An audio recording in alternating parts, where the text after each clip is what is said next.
Next question. Although you normally play with Queen plus Adam Lambert, and you also play with Brian and Kerry, you once played live with Roger, Spike and Will in Orbit on the BBC World Service Celebration broadcast.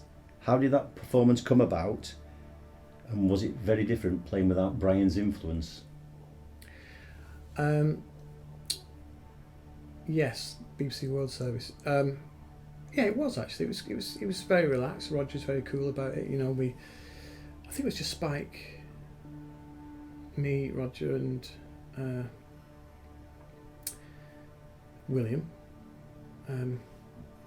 Was there anyone else there? Did you see it? I did see it. Yeah, it was a good performance. No, Rufus wasn't there, was he? Sorry, Rufus. No, he wasn't. No, it wasn't. No, it wasn't. No, I think because we had this little groove thing going on. Yeah, obviously there was the sitar. It was different. Yeah, that's right. Yeah. The sitar. Yeah. Gaga with the sitar. Tanka's daughter. Yeah, she was fantastic. But it was different enough because obviously you've not got Brian's guitar and stuff. But it kind of worked. You know, it was good fun actually. I just remember we had like wires everywhere and people running around trying to get it right. It's like a swan, you know what I mean? It's sort of seemed graceful on top, but underneath it was chaos and mess going on. People literally sweating and trying to get it sorted, but and trying to whatever. But no, I mean, it went well. It was great. It was good fun actually, and it was well. I guess it was different, but it still felt the Queen thing because it's Roger, you know. Stuff, you know. Even though Brian wasn't there. But it was just testament to the song, I think. You know what I mean? It just sort of worked the way we did it, but you could see it was a different kind of thing, you know. And there are parts where I think you're thinking, oh, where's the guitar going to come in? But it doesn't, you know. But no, it's great. Even Roger rather was really relaxed and it was good. It was a good laugh actually. So there we go. Brilliant. Do you have any solo projects? Do I have any solo projects? Yes. I've got projects going on. I'm doing stuff. I don't know if people are interested in me though, are they? well, I've just been listening to some of your demos in the car earlier, and okay. Yes, and I'm sure they will. Yeah. All right. Okay. Right. Well, we've got a little thing that we're doing, but we'll get onto that when it's nearer the time. I think I don't want to. Yeah, of course. I don't want to take up the time with. Okay. They want to hear about Queen, don't they? Right. Right. Oh well, the next question's a more personal one as well. As well as playing live professionally, you also teach music. Which do you find the most rewarding and why? Well, they bring different things to it. I prefer, if I'm honest, I prefer playing live. Yeah. And that's really what I wanted to do in the beginning, play and stuff like that. But I do teach people, and I've done that, and it is rewarding because you can, especially if you get people who work at what they do, and you can see that it's something that they love, But they sort of. They got to. I think people sometimes miss that the thing with music is that it's a lot of repetition and practice, and it's a lot of you've got to keep at it. Yeah. And if you come up against a brick wall, that's good news to me, because if you're just playing stuff you can always play, it means you're not moving on. But if you come up against a brick wall, it means that you're trying to chip through the stuff that you find hard, and that's what you've got to do. You've got to push yourself and do that. So it's rewarding when you see people take on board what you said. Not that everything I say is the bee's knees, but they take it on board, practice it, go out and you see it happens there. I think as well, a lot of it's to do with the kind of music that has inspired you, and maybe that inspires them. With players, you know what I mean? It's good stuff, and whether it's a drummer or a saxophonist or whatever, just getting them to appreciate good music, whatever genre, in fact, even if it's stuff that you wouldn't necessarily like, you should perhaps give it a go, because there's always something somewhere, And it doesn't mean to say that you have to go and play that music, but it might influence you in a way that you think, oh, To play Good way of something doing a it. little different, yeah. Yeah, so there is that, but I think, honestly, sort of playing an ensemble, that's what I like, and that's not to do down any of the teaching I've done, but that it's just where I am now. I do less teaching now than I've done in the past, actually, but at this point in my life, I'm sort of happy doing what I'm doing. You're always on tour with Queen or Elio. Yeah, that's true. Yeah, there is that. Yeah, yeah. I see. I've been doing more teaching if it weren't for that. Yeah. Yeah. No. Can you remember what the first record you ever bought, and who was it by? Can you remember? Hi, Chris. Thanks for that. It's actually really embarrassing because, of course, you look back and think it was probably Well, I'll tell you mine. In a probably minute. Mr. Big, Free, and Yeah. it wasn't. It was. I think I was 8 years old, 8 or 9, and it was.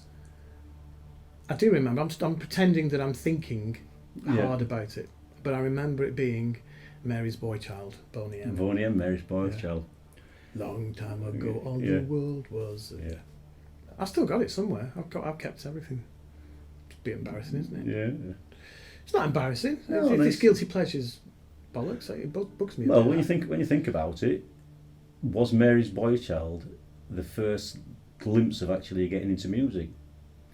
If you hadn't have bought that record, where would you be now? You might be a train driver. Could be. There's nothing wrong with No, driving nothing trains. wrong with trains. Oh, well, great. Well, I hope that answers it did answer your question, Chris. Rather embarrassingly, sorry. If you want to dub this with, I don't know, Free or, Yeah, you know. something a bit more cool. Yeah. More cool. Well, definitely Queen then. Yeah, Queen. Yeah, my first record was Queen. What was yours, Neil? It was definitely Queen. It was Queen too. Queen 2, mine. Yeah, brilliant. Right. Oh, right, which brings me on to my next question. What's that? As well as working with Queen, you also do a lot of work with Elio Pace. How does it differ from Queen? Well, I've known Elio for over 20 years now. And does it differ? Well, the material for start. I've been doing this. Elio's done his own stuff in the past and things, but he's doing a theatre tour at the moment of Billy Joel Songbook Tour. It's called. Oh yeah, you came to see it. Didn't you? Yeah, okay. And it's great. Yeah, he's another. He's he loves Queen and Sting and everything like that. He loves those sorts of things, but he's very, very, very passionate about Billy Joel. So we basically do. I can't think how many songs we do. It's a lot, and it's about 2.5 hours, is it? Something like that. Yeah. You have to start shaving. You came in clean shave. You have to shave when you leave. So that's what I've been doing with him. Yeah. How is it different? It's different. Well, we're doing theatres. We're not doing arenas and in big places and stadiums and stuff. But yeah, it's all. I mean, we've got in-ears, so it's just a different way of thinking. It's a different way of. That's what I'm doing here, just as if I do stuff with Queen and Adam Lambert, it's you put yourself in that, and if it's something else, you do that. But I've done enough different styles of music and different gigs to sort of hopefully slot in and do that, Yeah. So I'm speaking quite quiet, aren't I? Do you think they're picking me up? It'd be fine. And obviously you do like the jazz sets, and then you do the rock with Queen, and absolutely, yeah. So No, it's all different range of styles, and yeah, exactly. and what's really good. Yeah, no, so it's all good really, but that's the main two things I've been doing. Obviously, it's been a busy year in 2014 and earlier this year with Queen and Adam, and we've got the South American tour coming up. So it's brilliant. Yeah, The South American tour. We're looking forward to that. Big time. Big time. Right. Which brings us on to the next question. Oh yes. Right. What expectations do you have for the South American tour, and have you ever been to Argentina before? I've never been to Argentina before. Lo siento. Me neither. Tú también. I'm trying to get Spanish going on here. It's not working. No, it's going to be great. I'm looking forward to the whole Argentina thing's really exciting because, in South America because, I think Queen were one of the first big rock bands to sort of. I mean, there've been other groups, but I think that they I think South America embraced them, didn't they? You know, and there's 1981. You know, they and then the follow-up tour. So we know that they're passionate about Queen.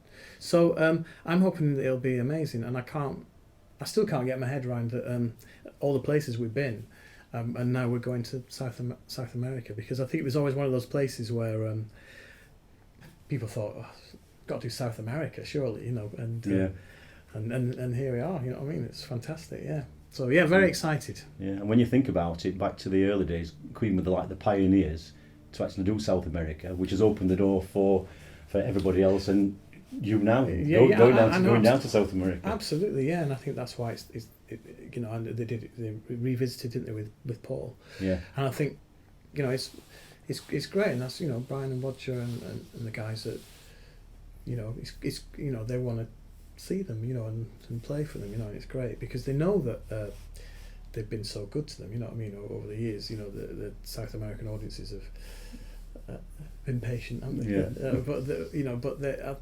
I think that seeing Ariel and all the guys, you know, it's just amazing that, you know, you know, the amount of miles they did, you know, to come and see them. Yeah. Was amazing. So it's nice for them, I think.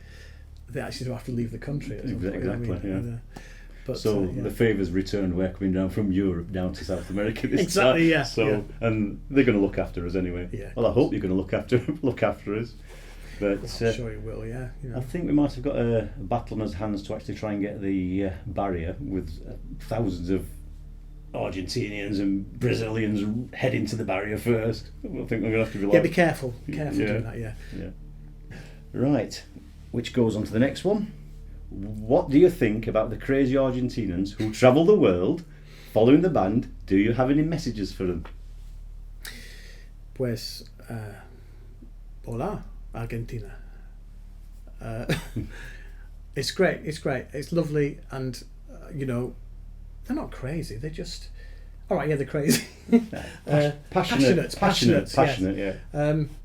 Yeah. No. Well, I think they're wonderful, the crazy Argentinians. I'm looking forward to seeing them. Yeah. So the big message is you're looking forward to have fun. What do you think? Oh yeah, it's going to be brilliant. I mean, to be honest with you, it's sort of waiting to play those first.